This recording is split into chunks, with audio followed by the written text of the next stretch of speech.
the host of Aaron's Hour, Aaron Phillips. Yeah. Great. Good morning, everybody. Good afternoon. Welcome to another edition of Aaron's Hour, coming to you live from the WWDBTV studios. Hi, Las Vegas, Nevada. You know, sometimes you get what you pay for around here. John, you want to wake up the camera? The show's on, please. You want to wake up now? Yeah. Good. John Stiles. Who's running the camera? I have no fucking idea. I think you have it on autoplay, don't you? Good luck to us all. John Stiles is joining me in front of the camera. Doing it with Stiles is his show as well. Look. And we're doing it with Stiles behind the camera. We are. We have Stiles number 2 behind the camera today. My number one son. There you go. But he's the number 2 producer in the studio. Don't go 1 or 2. Anyway. Good luck, son. That's right. So if the show starts going, I got to do it, off the rails, you understand why. He's here in emergency, but Sean is running the things today. Sean will keep us on track. Good. Is everything paid? Anyway, thank you for watching us, whether you're watching us on Facebook or YouTube. I'm so grateful that you're following us today. And of course, in about a week's time, check my shows out and all the shows here on the Roku channel that provides WWDBTV broadcasting streaming service. And not only will you be able to catch this show, all the other shows I'm involved with. I brought the hats in today because Eileen wanted me to clear them the hell out of the way. So I brought them in today, as well as 184 Days I produce, as well as Permission Mission, 2 of the hottest shows here on the network. How many shows do we have in total on the network now? 85 or 30,000. Yeah, something excellent. Like that. Good. No, we get. I'm telling you though, those 2 shows, Yeah. I am absolutely blown away at how they have. You know, most of the shows we get started and you just kind of creep up there and you start building your audience. They both have just started out like gangbusters. Just have a great producer. That's why. Must be. and in spite of that, they both have great subject matters. I love the Absolutely. 184 days. They're a couple of teachers. 184 days teaching truths. Teaching truths. Teaching truths. Right. First and third Tuesdays, 4 p.m. right here on the network. Right. And they, you know, sitting back there and watching all this stuff has really opened my eyes about a lot of the things about the school district and not just here, but education as a career. Yeah, in the general. education system that we've got in this country. And then, you know, Mary with her show on Permission Mission. Yep.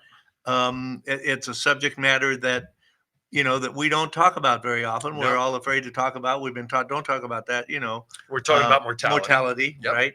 It's a And taboo I think that topic. she handles it very well. I think I think they're both going to do real well. That show you can find every Friday at 11 a.m. right here on the network as well. So anyway, you got a lot of shows you can watch and enjoy. Of course, I would love your input on anything. Wait. And don't forget Double Exposure. That's the other thing that's what I was thinking about before you started talking about the others. Sorry. Double Exposure is a great, it's if you like music and you like dancing and you like music videos. A montage. Yes. A mashup. I want you to imagine, I want you to picture this now. I want you to picture Fred Astaire and Ginger Rogers dancing to the Blue Man Group. You find that on the network on Roku. That's the other show that John produces and creates, as well as his own show, Doing It with Styles, where he talks with people. I haven't done that in a while. Yeah. Well, maybe you should talk to somebody around here about getting on the air with that. Yeah, you know what? You got the host of those other shows you should bring on. I know. I plan to, but like I say, I'm preparing for the future. Absolutely. And like I said, my number one son is been training here and is going to step up in his father's footsteps and help us. I mean, we're growing. No, of course. And I'm jokingly laughing. No. I want to put a line in there about him following your footsteps. Yeah. That shouldn't be difficult, but I won't do it. Well, yeah, because he'd have to fall down a lot, right? Exactly.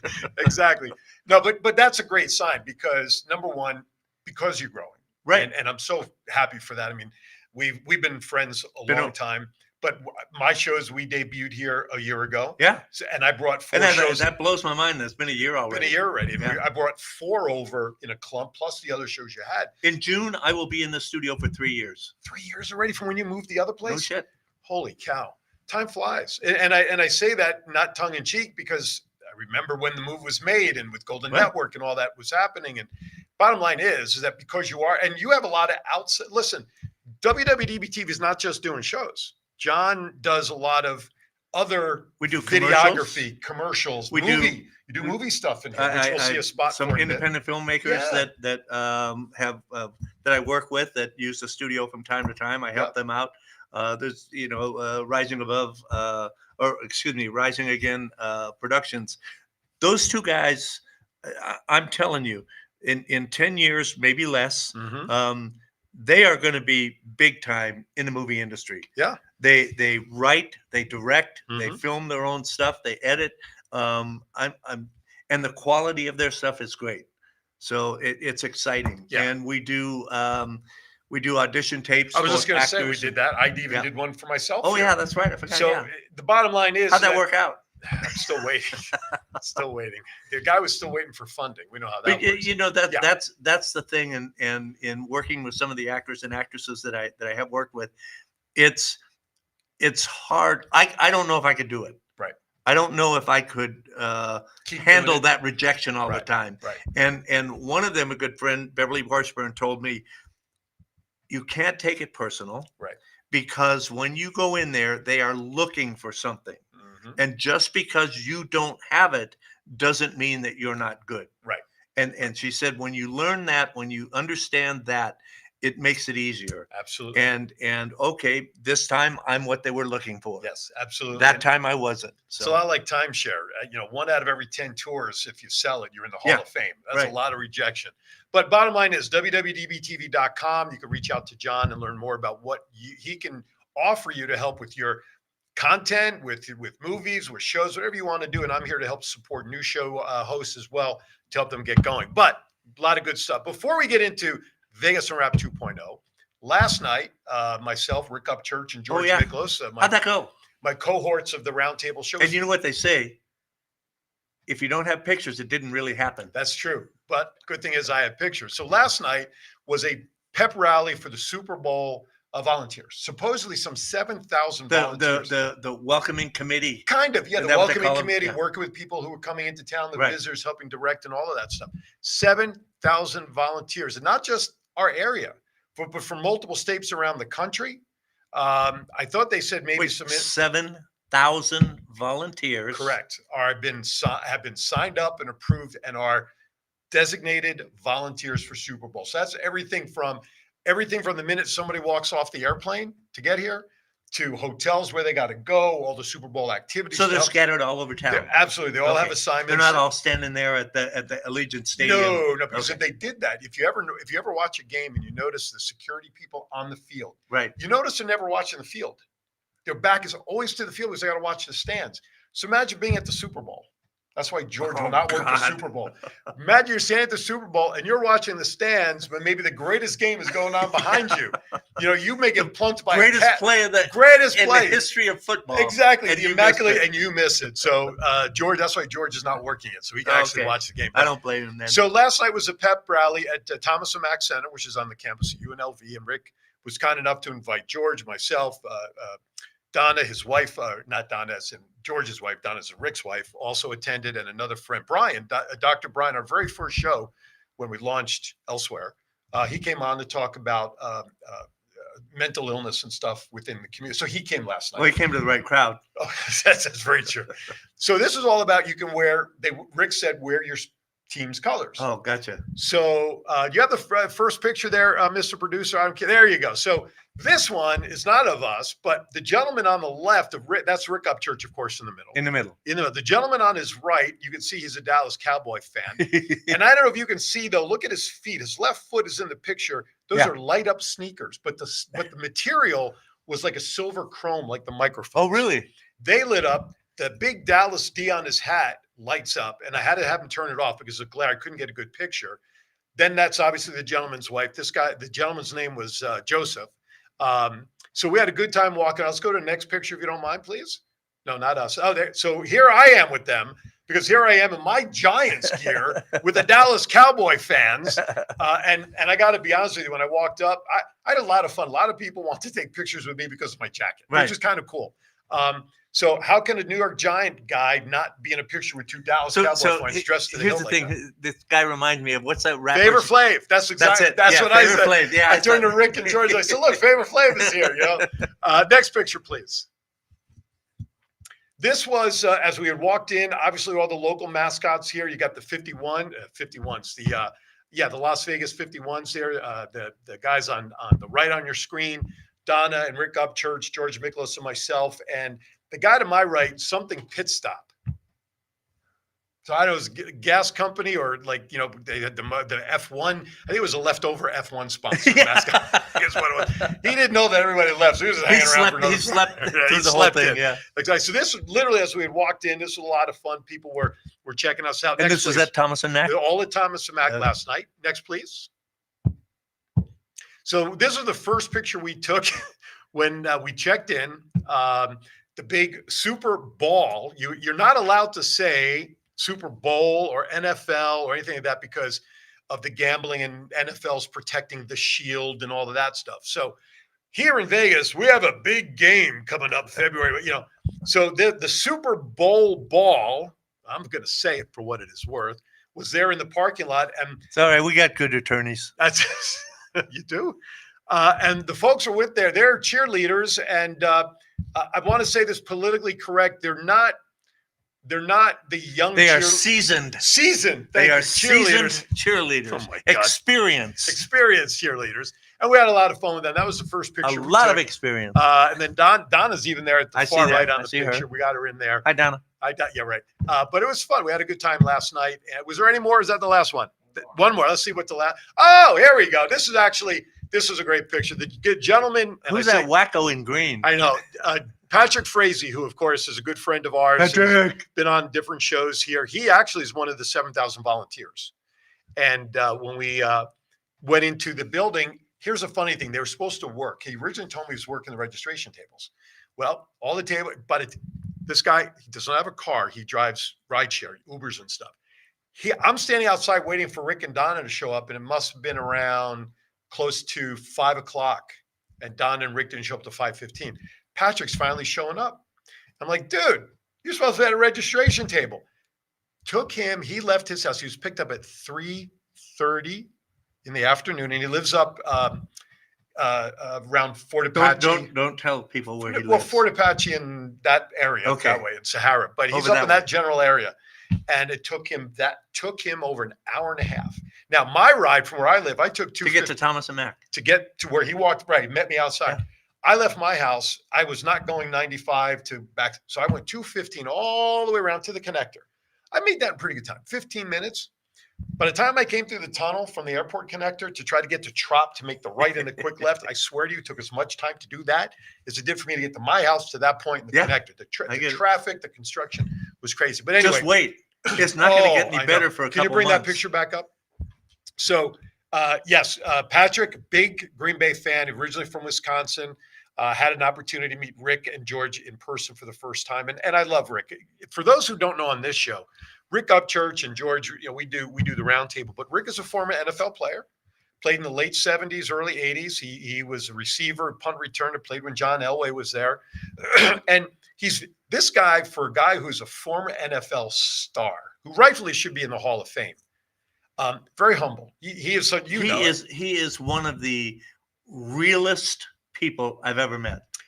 He's truly a nice guy and just very, like you say, very humble, very down to earth, very it's got a good sense of humor. Oh my gosh. So we get to our seats, right? And we're sitting down, and these two, you can take that down. Two older ladies, probably in their late 60s, were together, and they're wearing their Denver Broncos sweatshirts and hats. And I'm like, I looked at Rick and I go, Rick, and I pointed, and he just kind of smirked. And so the lady sat down. I said, ladies, I said, how long have you been Denver Bronco fans? Oh, all of our life. We've been this and we've been that. Blah, blah, blah, blah, blah. I said, well, let me ask you a question. If you've been a fan that long, does the name Rick Upchurch sound familiar to you? Oh, yeah, he was like a receiver for John Elway. I said, yeah, right on. I said, you see that gentleman 2 seats over? That's Rick Upchurch. I do a show with him. George and I do a show with him. Oh, my God, Rick Upchurch. And do you think the lady said, do you think he'll mind if I take a picture of him and send it to my husband who didn't want to come with me tonight? So she asked Rick very politely, and he said, yeah. So Rick thought, going to take a selfie. She just wanted a candid. Rick got up, climbed over, and we know with his legs, climbed over the seat to the row in front where these ladies were. Came over, took pictures with the two of them, and then, of course, the lady sent them to her husband saying, ha, ha, ha, ha, ha. Rick was as gracious as can be.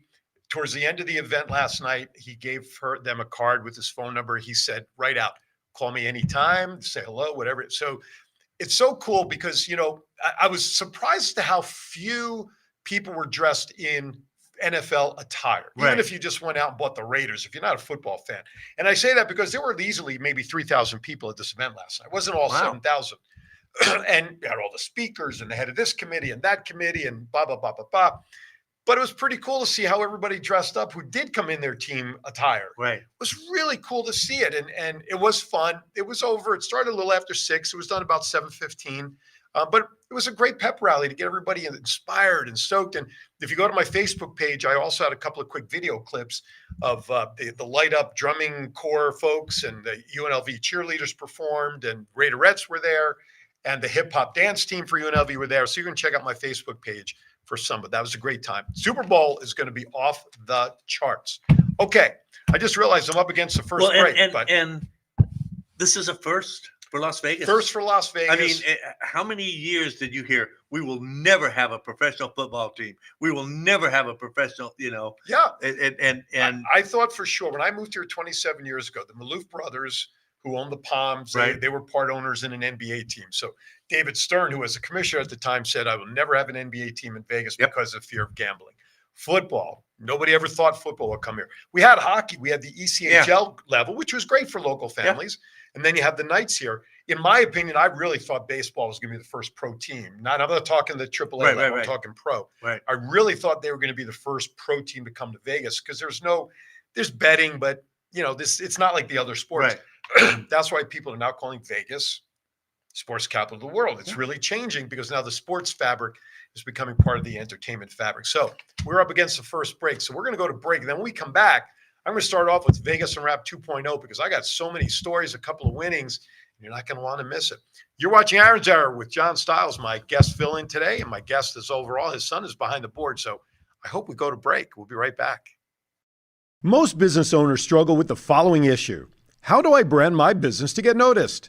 Double 8 Design Studio helps businesses by designing brands that boost confidence, look and feel timeless, stand out from the competition, and attract all the right clients.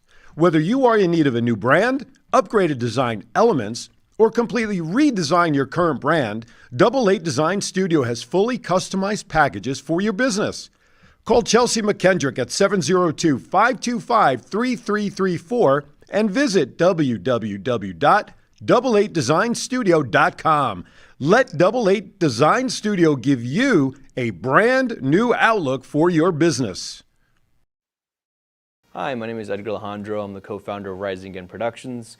So we've been here in Vegas producing films for the past couple of years, and we've seen our fair share of studios. We've worked in our fair share of studios, and to be honest, WWDBTV has been our favorite by far. John is so welcoming. The space is wonderful. It's perfect for what we need. We've had rehearsals here. We've had callbacks here. We've had table reads here.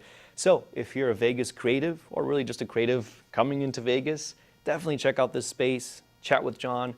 I think you'll find that this studio has everything that you'll need as well.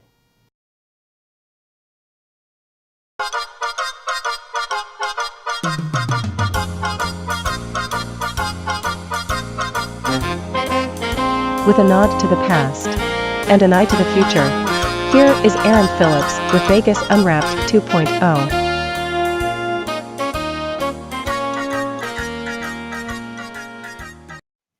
All right, welcome back. Yes, the tip of the cap to my buddy Ricky Cash, who we both know and love, Vegas Unwrapped 2.0.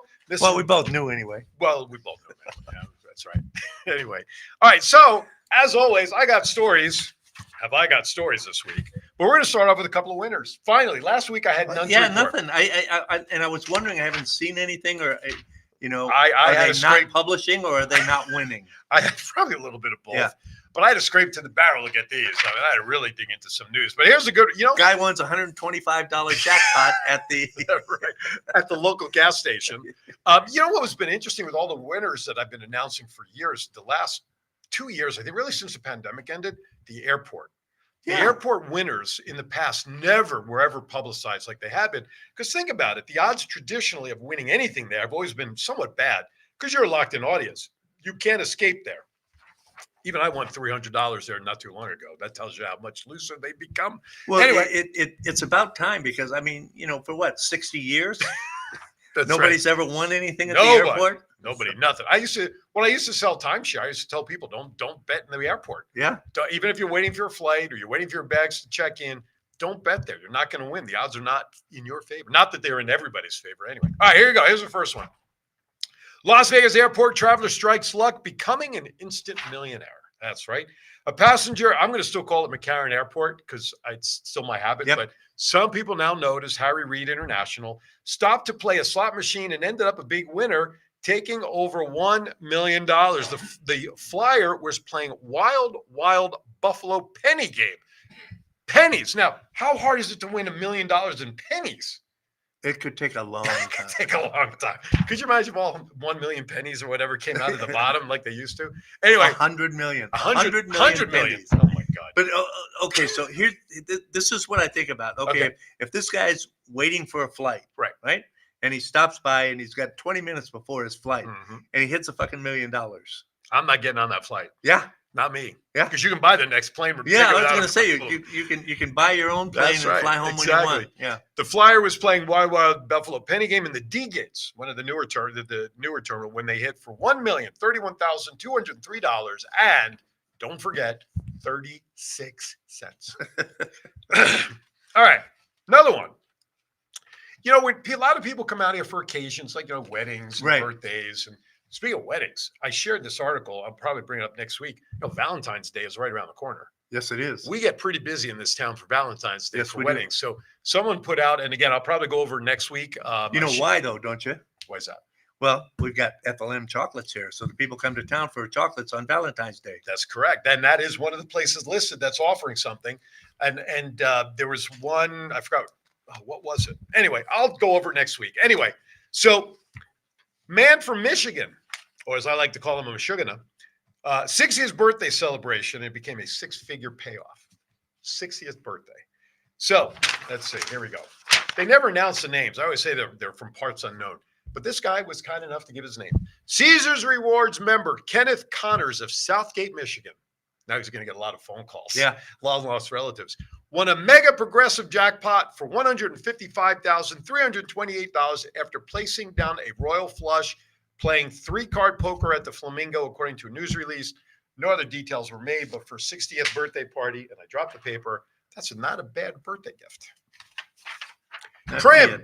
Good. Prim goes with proper. Yeah. That was stupid. Well, Prim is state line. So it's about 30 miles south, roughly, right? Yeah, something like that. 28, 32. Something like that. Yeah. That's why I said 30. Well, it depends on whether the beginning of Prim or the end of Prim.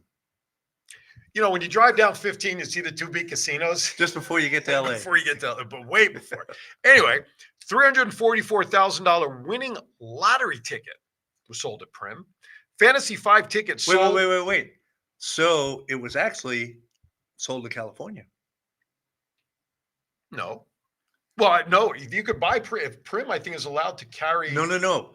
That little store that you buy at is on the other side of the state line. Oh, well, yeah. All right. Well, then this lied. That's the catch. Written by CNN. Anyway, Fox News. Because there is that. Yes, that there is far one right end there. of Prim Yes. is actually over in the border. California. Yeah. This person hit for 6 figures. Winning numbers. They haven't said that there's a winner that's come out yet. 20, 21, 25, 29, and 32. If you hit those numbers, you got $344,733. Not bad. What's interesting is how close the numbers are clumped. Yeah. 20, 21, 25, 29. But either way, I don't have them. I didn't play it. I can't have them. Yeah. Somebody played their kids' ages. Probably. That's probably right. Or years of birth or something. My God. Hopefully it's not measurements. But anyway, no, we talked earlier. Some big football games coming into town. I've heard that. You heard that? Yeah. It's In happening. fact, last night or the night before, there was a whole big shindig out there for you. I wish I had gone. Yeah. Wait, what the hell is this? What? It's my notebook. You see this? You guys see this? Can you see that? Yeah, it's my Batman notebook. No, Goes with my Batman phone cover. Come on now. You want to see my Batman underoos? Don't ask me who my favorite superhero is. No, I won't. I know better. I know what to ask you now. So yesterday was announced that, I should say they made some announcements about some pregame performers. Excuse me. They got me all choked up. So here's the lineup. Country music icon and Grammy winner Reba McEntire will sing the national anthem. I saw that. Rapper Post Malone will perform America the Beautiful. Singer Andra Day will take the stage for Lift Every Voice and Sing. And this already comes ahead of Usher being the halftime entertainer. Really? Yeah. Interesting choice. Interesting choice. When the Super Bowl years back was at MetLife Stadium in Jersey, home of the Giants, it was April. You've got Bruce Springsteen potential. You got Billy Joel potential. You have not Steven Tyler. Why am I blanking his name? Oh, but John Bon Jovi. Yeah. You got such great iconic East Coast performers. They went with Bruno Mars. Yeah. Not a knock on Bruno. He's put out some okay. I mean, I'm not a big fan of his, but this music is okay. But the question I always ask is, maybe they asked the other ones and they said, nah. Maybe. And I'm sure, listen. I'm just saying that there is these that entertainers. possibility. Yeah, absolutely. Yeah. But these entertainers, they're not volunteering their time. Let's be real about this, right? Oh, yeah. So maybe it's a possibility they were asked, they wanted X amount. They said that CBS said no, or whatever. So that's a possibility. I'd rather at least read a story that says, we asked so-and-so and so-and-so. Right. Due to a scheduling conflict or whatever. Well, the only reason they don't do that is they don't want Bruno Mars to feel like a loser. No, they should have gotten to these people before Bruno. No. I'm no, saying, but I know. Like if they put out something choice. like that and Bruno Mars go, oh, wait a minute, I was 29 on the list. I couldn't give a shit where he is. Anyway, look, I would look at it saying, at least they asked me. That's one thing. So here's a reminder, in case you forgot, it'll be on CBS local channels February 11th. Listen, pregame festivities and all the interviews and all that stuff probably start around 10 a.m. local times. So it's a full day affair. And for us, the nice thing about it, when I moved out here all those years ago, I loved not even worry about the time difference. Here the game kicks off at 3:00 in the afternoon. I can still get to bed at a decent hour. Back east it's 6:00 and it's 9:00 when the game's over. And then you're going to watch the trophy and it's like 11:00. You're like, oh, I got to go to work tomorrow. So it's like here it's great when you have all those great events happening like that with the 3-hour time change. And where's the best place to watch the game here in Vegas? In my house. Or my house. John's house, exactly. Listen, that's going to be a sold out. Obviously, it's going to be sold out. Food's better. No lines. No lines at the bathroom. Parking will be much more. Parking is a breeze. Although seating is limited. And getting after the game. Getting out. All right, we may have to hire Val. You know what? We should set up a big screen in here and just have a show party right here. It's a fundraiser. What do you think about that? We'd probably get sued. Why? We're hosting a watch party for the big game. There's a big game? We're not saying the SB word. Not super bitch, but anyway, all right. You might not. I might not. It's your. Hey, I got good lawyers. I was going to say I'm not a partner. Here's some set. Were you a big fan of the Honeymooners? Oh God, yes. Well, what was your? I mean, there were some. Listen, there's 4 main characters. Oh, I know. We know who the 2 are. Yeah. You just saw this. I saw that a couple before days we ago. get to the announcement. Broke my heart, man. Obviously, Ralph and Ed. I mean, they eclipsed what an Abbott and Costello was, Laurel and Hardy, and I'll even say Martin Lewis, as much as I'm a huge fan of Jerry Lewis, may rest in peace. But what those 2 did in that show, for those people who may not know this, it is a legend says that those 2 characters were the basis of Fred and Barney on the Flintstones. Yeah. Right. So what does that tell you about their immortality? That you take these TV icon characters, now they're going to live on forever, not only in the Honeymooners, but in cartoons. Right. Forever. The Flintstones. Who was your favorite character, though? I gotta say I love Norton. And you know why? This is why. Yeah. Hello, ball. Yep. Exactly. He was. Listen, Ralph. Listen, Jackie Gleason may rest in peace. Oh, yeah. Tremendous entertainer. I'm not taking anything away from him. But they all were. Oh, the ladies. Oh, absolutely. And I don't know how she held her. I don't know how she just. I love to see bloopers. Yeah. Right. And because most of that show, from what I've read, was ad-libbed. Oh, Jackie Gleason never wrote anything. Yeah. They got ideas, and the fact that and anyway. No. Go ahead. Yeah. No. It's because that was a time when humor was clean. You know, you had, and in every great comedy duo, if you think about all the names that I just talked about in comedy, you always had the straight guy. Right. Then you always had the foil. Yeah. And these two guys, you know, Ed Norton, Ralph Cramden, were the same way. And Norton was the foil. He was the Lou Costello. He was the Jerry Lewis of that. Well, combo. and they were the everyman of the day. Oh, absolutely. Ralph was a bus driver. Yep. Ed worked in the sewer. He worked in the sewer, right? So we're getting to the point that Joyce Randolph, who played Trixie Norton, she passed away recently at the young age of 99. She was a veteran stage and television actor whose role as the savvy Trixie Norton on The Honeymooners provided the perfect foil to her dim-witted TV husband. Why am I blanking on who played Ralph's wife? Jane Meadows. Thank you. She was the same way, but she was Alice. Yeah. But the way she played it, she was a more serious foil, not foil, but instigator. Where Trixie, though serious, there were signs of her being as dim-witted as Norton was. Right. Not Alice, man. She was totally opposite what Ralph was. You know, and you know who her sister was, and who her sister was married to? Probably, if you say it, I'll go. Oh, yeah. Audrey Meadows was married to Steve Allen. Oh, that's right. I love Steve Allen. That's another great name. We should just do a show on Golden Age entertainers. Yeah, we should. And you know what else? How many shows on TV in America today came from Britain? There were shows in Britain, and then adapted. Somebody, like The Office, or you know, that was just one. Ghost is my latest favorite one. That was adapted from the UK. Listen, I just started watching the British version again. They were airing it during the strike on CBS. Yeah. Oh my gosh. And it was brilliant.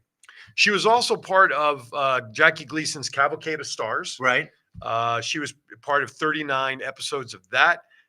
Randolph said in 2007 she received no compensation in the residuals of those 39 episodes on the Cavalcade of Stars. Really? She said she finally began getting royalties with the discovery of quote unquote lost episodes of the Variety Hour. Because back in that day, they didn't have residual payments. Right. I mean, the actors and performers probably asked and fought for it, et cetera. But really, residual payments, syndicated payments, and all that really didn't do much until maybe early 70s or that point they were early to getting mid 60s. Okay, I was going to say late 70s, but okay, that makes perfect sense to me.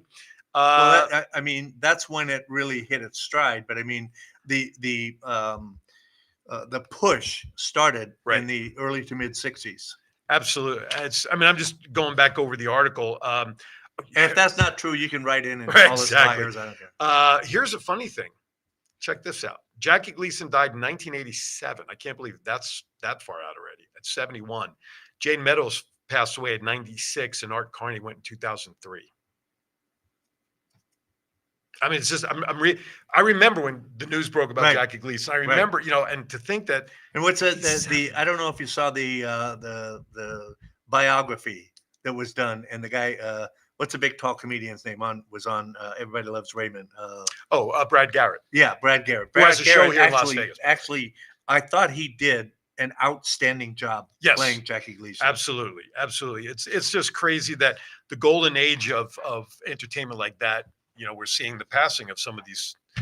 Shecky Green just passed away a couple of weeks ago. It's going to happen. Don't get me wrong. It's not like they're going to live forever. But when you think about the skill set, and you can't compare those comedians and those performers of the golden age to today's performers. Well, today's performers are trying to copy those performers, and they're doing a shit job of it. Well, you know, it's and as you said that, the other pair, I guess, that really was very similar to the Honeymooners was I Love Lucy. Oh, right. I mean, Lucy and Ethel, right? You had Ricky and Ed? Fred. I had the Ed part. Thank you. He's as good as that as you are. That almost was the same setup. Yeah. Right? I mean, Ricky was the foil for Lucy. Well, he was a straight man, got in trouble. She got in trouble. I mean, it was the same. Yeah. It was just more of an upscale. Yeah. Right. If you think about the jobs, right? Yeah. So that was one that almost followed suit. Now, of course, Lucy's career with the shows, she continued on into the 70s as well with the Lucy Hour and this and that. But that was a show. And she was a brilliant businesswoman. And she is the godmother of Star Trek. For those of you who don't know, yep, Desilu if Productions. it wasn't for her, Star Trek would not have made it. Desilu Productions always came up at the end, and I'm like, Desilu, that's the same. And I never, until I read the history on it, because she really believed in that show. Yes, and she told the network wasn't going to put it up there, and she said, "Okay, then you've lost me." Well, when you know talent, you know something. Now, Star Trek, though, in its initial run, didn't play for a whole ton of years, right?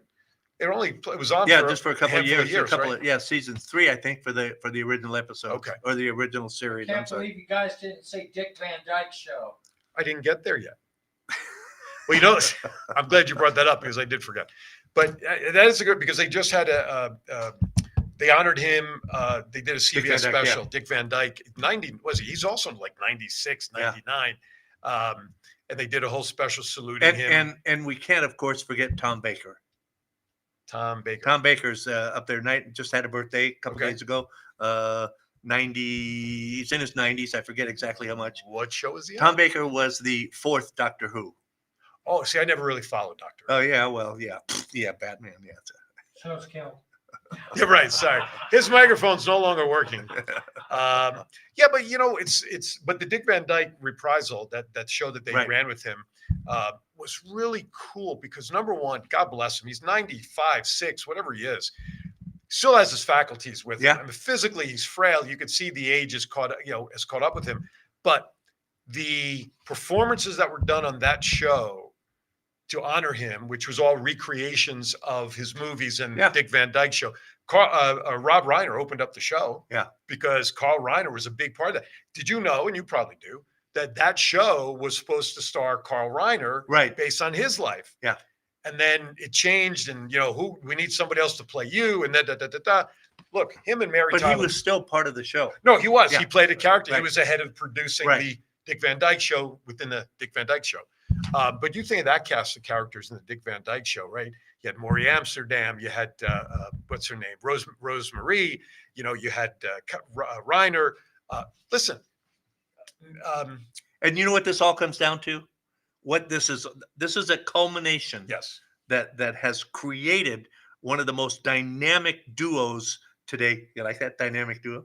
Today. He's making up for it. Yeah. He's kissing ass right now because I still have to send him money. No, but Dick Van Dyke. But now, and because of these people, we have Phillips and Styles. Oh my gosh. Okay, you keep wearing the dress. I'll stay over here. There goes the other mic. Effective immediately. Aaron Phillips has been canceled. But it does. We have lost something in the entertainment industry. I mean, AI is threatening to take over the world. If we're not careful, and it's interesting for those. Listen, here coming up right after our show or your show. His show. It says right here, Aaron Zauer with Aaron. We have another show with Mac Jackson Jr. called Cybersecurity Awareness TV. Yes. One of the segments that he's going to be talking about is AI, and there's an interview with Bill Gates. Oh, really? Talking about the value of AI and the pitfalls. It's crazy. It should be something to watch. But you use AI here because at the end of the Vegas Unwrapped 2.0 segment intro is an AI like we do that with and that's basically the gist of it is that this can be a very powerful tool if you know how to use it. If we use it correctly. Absolutely. And I think that the actor strike was really, that was the biggest issue that they had. Right. Was it and now I don't know if you follow video games and stuff like that. Not a big but gamer. A lot of the manufacturers are saying just because you bought the game doesn't mean you own it. Okay. And so the rebuttal to that is, oh, that's great. That means that piracy isn't stealing. So, it's just, they have to be careful how this gets used and. So last Saturday night, my wife and I went out for dinner to celebrate our anniversary, and we went to a restaurant at the Suncoast, 9090. It's an upscale sports pub. Right. So we're sitting there, we're eating, and all of a sudden, this think of the Jetsons and the maid.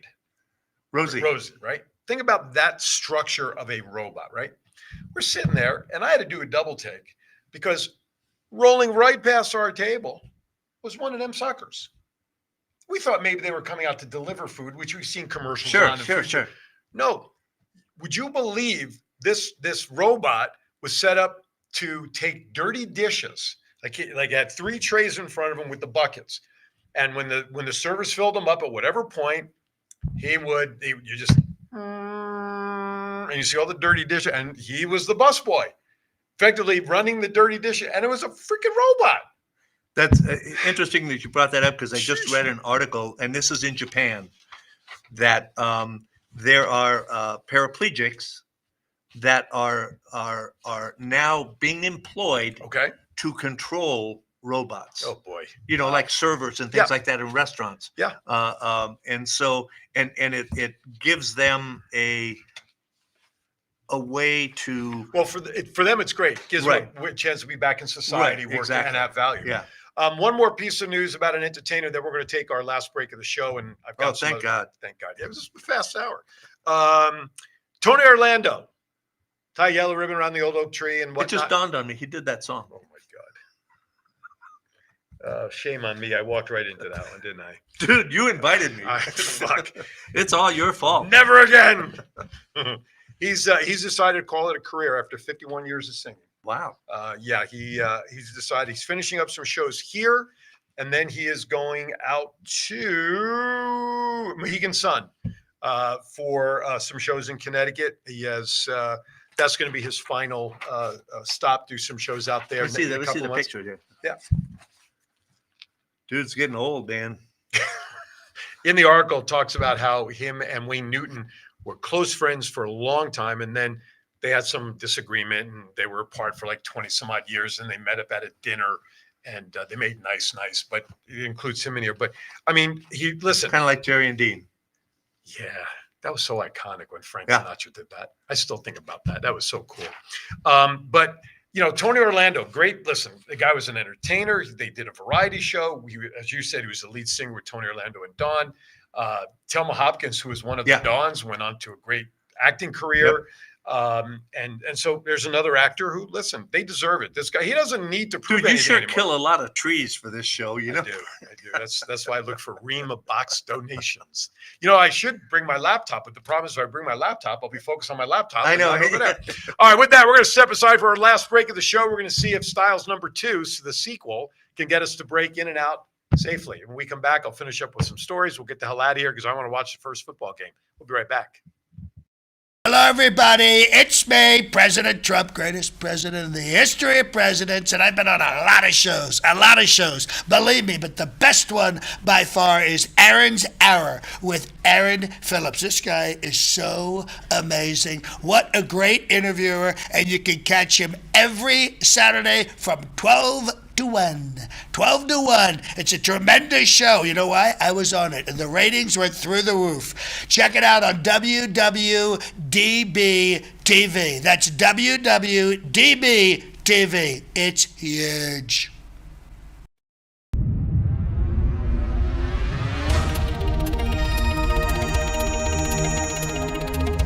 Hi, I'm John P.G. Styles. Some people call me JPEG. You can probably guess why. I'm the founder and partner at WWDBTV. Does your business need a commercial, or do you already have one and you just want to get the message out there? Do you need a sizzle reel? Do you need an audition tape for a part that you're up for? Or have you ever thought about hosting your own show? Well, this is the place, WWDBTV.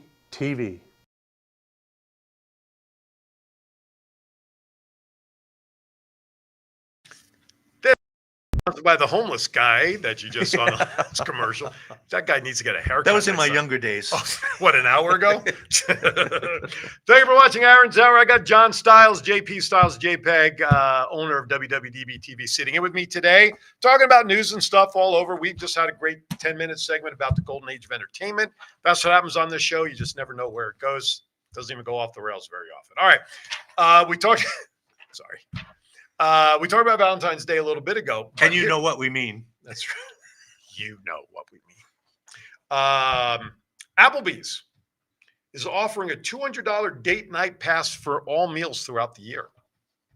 That's pretty cool. According to the restaurant, Say that again. $200. right? I'll clarify. $200 for 2 people at Applebee's. I'll clarify. Oh, okay. Shall I read? Yeah, read that. Please, will I? Please. According to the restaurant, the date night pass gives up to a $30 discount on food and non-alcoholic drinks 52 times between February 1st of this year and January 31st next year. Oh, okay.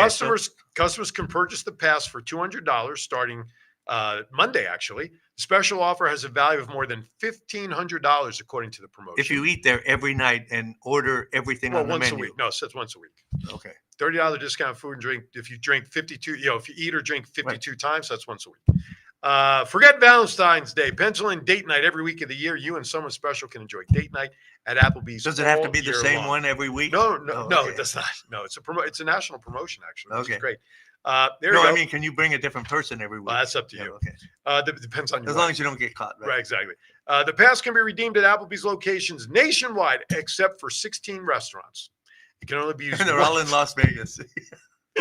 and can only be used once per 24-hour period. So good job on that. Go buy that. Wait. It can only be used once each 24-hour It can only period? be used once per 24-hour period.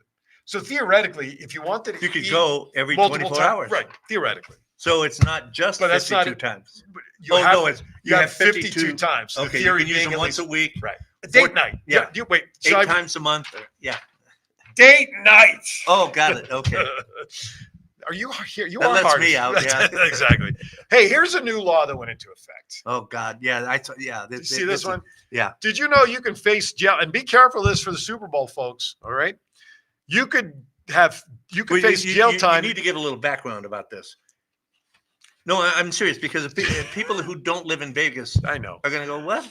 Because So- you've got bridges. Yeah, you have crossover bridges over the major intersections of Las Vegas Boulevard and Trop, Las Vegas Boulevard and Flamingo, A couple of others. and Yeah. a couple others, but those are the two main ones. And what has been happening over the last number of years, the vagrants hang out. There's entertainers on there, not really. Selling bottled water. Street entertain, right. So, and it's a nuisance and they don't have licenses and all that stuff. So the police, the local metro, they're trying to crack down on that, clean up the bridges because people were feeling unsafe. There were a lot of safety issues up there and Right. incidences, some stabbing, some this, some that, muggings or whatever. So they're trying to curtail that. So here's the bright idea.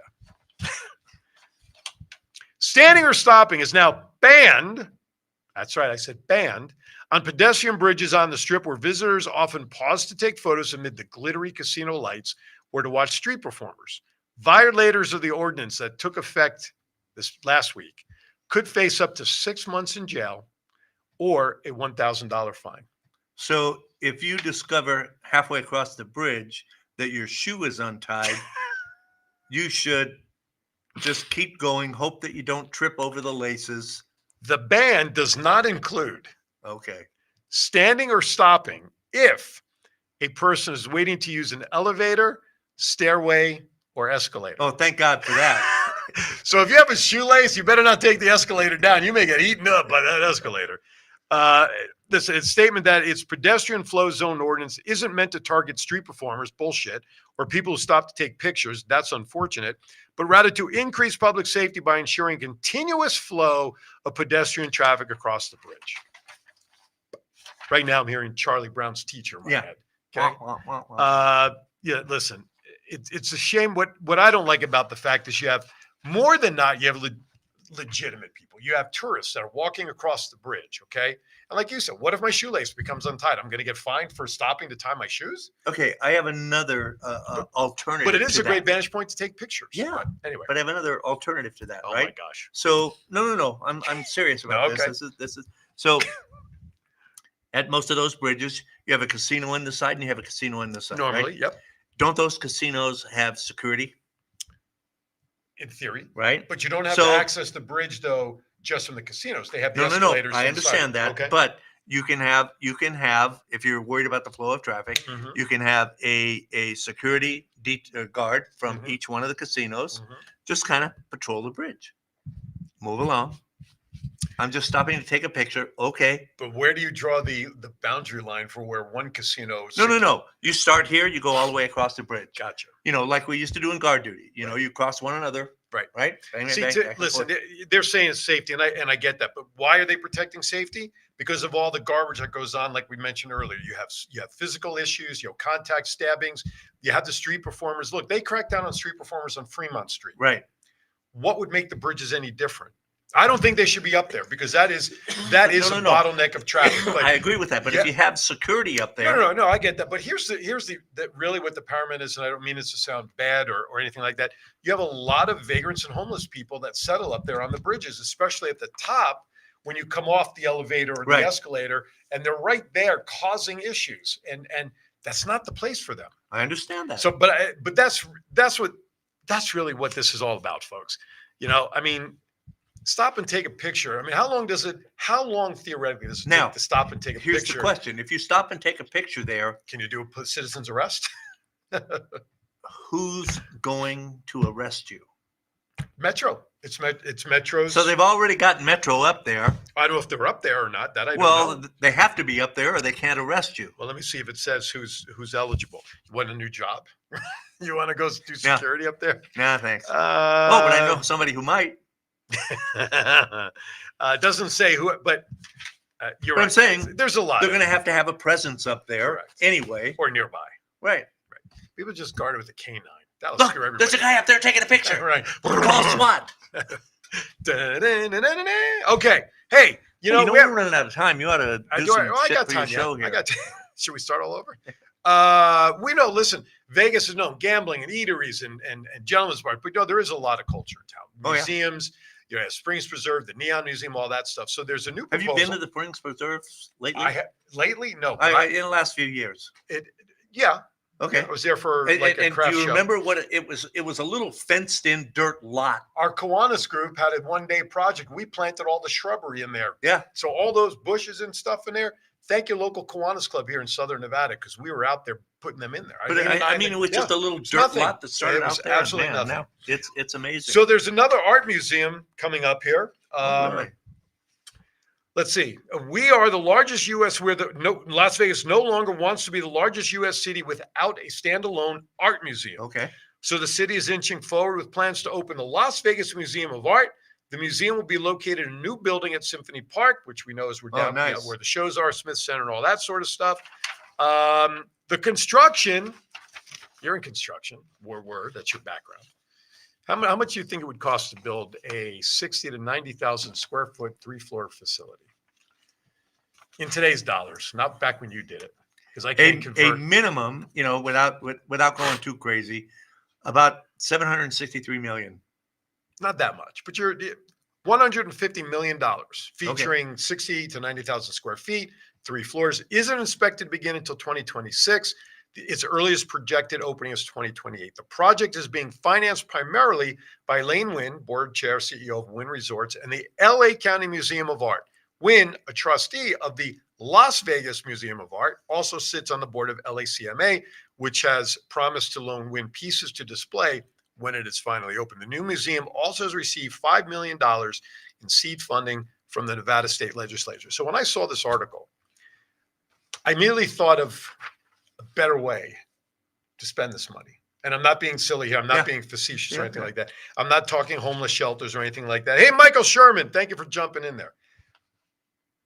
Firefighter Memorial Transport.org. Okay. There's a museum. And he wouldn't need that much. No, but if you want to pledge to him $150 million, I know he'll take it. Oh, yeah. Who wants to build a 50,000 square foot facility museum to honor first responder firefighters, not only here, but around the world. He wants to have an education center, a theater for people to perform, and he wants to house the trucks there that we see him do for fallen first responders. He just got an army vehicle. He just got a Humvee now. He can do that for military who've lost their lives. To me, and I love Vegas, and I love the art, and I love the concept, but guys, you've got a guy. Wait. I want you to think about this, and this is prevalent throughout. Okay. It's always either or.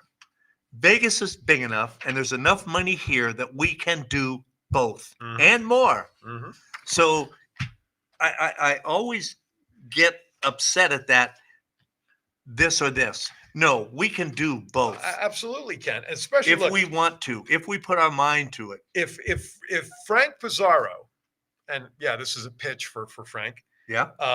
If he only received the $5 million in the seed funding that this art museum got to start things,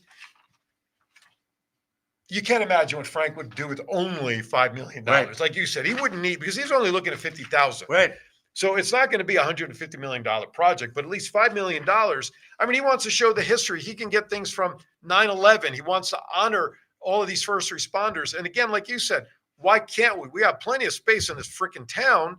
Yes, art draws people, but I'm going to tell you what, I bet you if Frank's Place, when Frank's Place actually opens up, I think it will outdraw many of these art places because of the uniqueness of doing something for first responders. Okay, so then how about if a worst case scenario, a portion of the proceeds from the art museum goes to Frank? I'd be happy with that. I would say a percentage of that seed money should go. The thing is, there's obviously with a lot of stuff that goes on in every town, there's a lot of politics that goes on around, and Frank's been having a lot of issues. Too bad we're not billionaires. Shit. Right? You could be Batman. I'd never come out of my cave.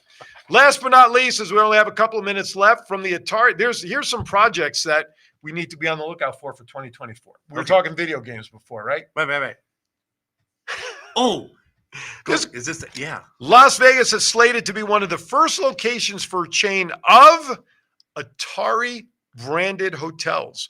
When renderings were unveiled in 2020, the developer behind the concept, GSD Group, was looking to develop a 400-room Atari hotel on a 5 to 7 acre site near the Strip.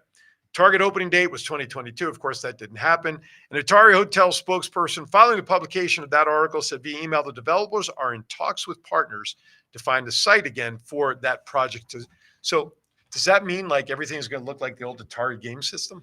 That's what I want to know. No, but there's another.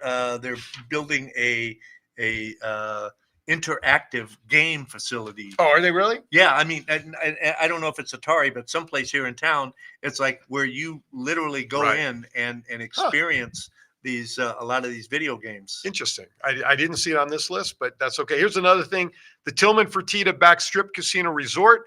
That they're looking at a 43-story casino resort project backed by billionaire Tillman Fertitta. Could begin to show this upcoming year. Permits were applied for last year.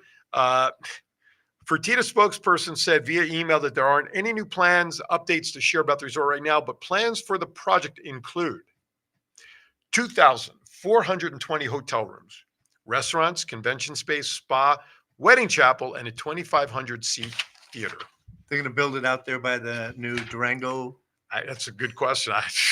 Casino Royale is going to be redeveloped. The expectations are the Mirage's hotel is going to be closed. These are all things that potentially are going to happen. Of course, we know the Mirage. Yep, that's what it says here. Wow. The Mirage's days on the Strip are numbered, but exact details when it will turn over to the Hard Rock. Remember, it's supposed to become the Hard Rock. They just don't know when it's going to happen yet. They're saying potentially could open around the new property could open around 2027 or the start of 2028. So it's not happening tomorrow. We know the Tropicana is going down to make way for the new ballpark to bring in the Las Vegas A's. Midtown mixed-use project. So somewhere downtown in the Arts District, they're talking about bringing 3,000 residential units and 100,000 square feet of more commercial space down there. First two buildings of the Midtown project will have about 281 residential units and could be open by mid-2025. Wynn Resorts is looking at a third tower.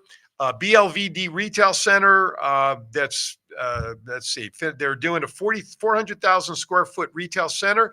Operations on the Strip will be somewhere on the Strip. It's not saying where. First two levels of the project will focus on retail and experimental spaces. Top floor will include a 100,000 square foot dining terrace. Take that for what it's worth. Casino Resort is being thought about above the Fashion Show Mall. That's right. Former station casino sites to be redeveloped, such as the old Texas Station, the Fiesta Rancho. These are hotels that did not reopen. And I wondered about that because the last time I was by there, the sign for the Fiesta is still up there. Yeah, I noticed that too. They Yeah. had the marquees up, but those hotels did not And I reopen think after the the skating pandemic. rink is still, the ice They are rink is still back operating. there. Yes, the Yeah. skating rink is still operating. Let me see. The high-speed rail finally is being faster. talked about. I'm trying to. Construction on the 218-mile and $12 billion rail system is expected to start sometime in 2024 with the hopes to get Brightline West functional in time for the 2028 Summer Olympics in Los Angeles. Thank you for watching, everybody. That does it. Thanks, John, for sitting in. It's been fun. Appreciate it was it. fun. We'll Yeah. do this more often. It's always fun being on this side of the camera instead of that side. And you know I don't what? have to work as hard. By the way, did he ever hit go live? Did he actually go live? Yeah, we went live. Oh, really? Yeah, that was one of the first things he did, man. That's He good did because you always forget. Hey, And I would like to thank our Yes. our new board operator here and our producer who did an excellent job. He No- did not screw up once, and I That's more- can't that's say better that for than- myself. Absolutely. All right, next week. Thank you, Sean. I hope to have my thank you, Sean. Great job. Chelsea Green. Chelsea Green's a wrestler. Double Jesus Eight. Christ. Chelsea Collins, owner of Double Eight Graphic Designs, who you've seen here. She's Hey, we're out of next time. week. Anybody else? I have no idea. What else? Just keep an eye on my social media. Thank you for watching. Be kind to everybody. Why? We're all have. See you next week right here on Aaron's Hour. Bye-bye. And if you can do it, start.